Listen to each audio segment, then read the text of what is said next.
নমস্কাৰ আঞ্চলিক বতৰ বিজ্ঞান কেন্দ্ৰ গুৱাহাটী গুৱাহাটী মহানগৰৰ উপকণ্ঠ অঞ্চলত আজি 14 এপ্ৰিল তাৰিখে বতৰ আংশিকভাৱে ডাৱৰীয়া হৈ থকাৰ লগতে ৰাতিৰ বেলাত বিজুলী গাজনি হোৱা দুই এজাক বৰষুণ হ'ব পাৰে অহা 5 দিনত অসমৰ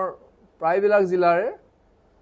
দুই এঠাইত পাতলীয়া বা মজলীয়া বৰষুণ হোৱাৰ সম্ভাৱনা আছে আমি যদি চাওঁ আজি 14 তাৰিখে সতৰ্কতা বতৰ সতৰ্কতা যদি চাওঁ তেতিয়া আমি দেখিম যে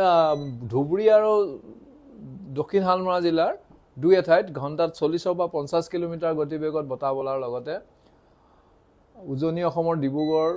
চৰাইদেউ শিৱসাগৰ যোৰহাট গোলাঘাট আৰু কাৰ্বি আংলং এইকেইখন জিলাৰ দুই এঠাইত ঘণ্টাত 30 বা 40 কিলোমিটাৰ বেগত বতাহ বলাৰ লগতে বাকি কেইখন জিলাত বিজুলী ঢেৰেকনি সহ বজ্ৰপাত পৰাৰ সম্ভাৱনা আছে 15 তাৰিখে আমি যদি চাওঁ কাৰ্বি আংলং গোলাঘাট যোৰহাট শিৱসাগৰ চৰাইদেউ এইখন জিলাৰ দুই এঠাইত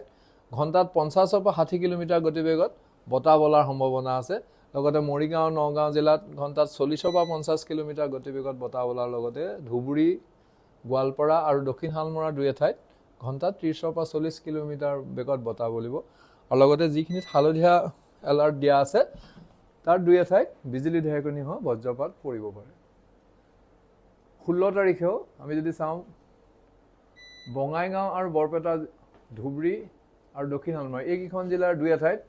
ঘণ্টাত 40 বা 50 কিলোমিটাৰ গতিবেগত বতাহ বলাৰ লগতে বৰাক উপত্যকাৰ জিলাকেইখন আৰু গোৱালপাৰা জিলাৰ দুই এঠাইত ঘণ্টাত 30 বা 40 কিলোমিটাৰ গতিবেগত বতাহ বলিব পাৰে তেনেকৈ 17 তাৰিখেও বজালী বাক্সা বঙাইগাঁও বৰপেটা আৰু গোৱালপাৰা জিলাৰ দুই এঠাইত লগতে বৰাক উপত্যকাৰ জিলাকেইখনৰ দুই এঠাইত ঘণ্টাত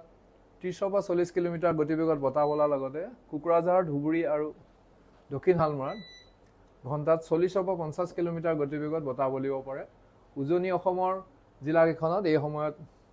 বিজুলী ঢেৰেকনি সহ বজ্ৰপাত পৰাৰ সম্ভাৱনা আছে তেনেকৈ 18 তাৰিখে বিশেষকৈ বঙাইগাঁও বজালী চিৰাং আৰু ধুবুৰী জিলা দুই এঠাইত লগতে বৰাক উপত্যকাৰ জিলাকেইখনৰ দুই এঠাইত ঘণ্টাত 30 বা 40 কিলোমিটাৰ গতিবেগত বতাহ বলাৰ লগতে বাকী দুই এঠাইত বিজুলী ঢেৰেকনি সহ বজ্ৰপাত পৰাৰ সম্ভাৱনা আছে ধন্যবাদ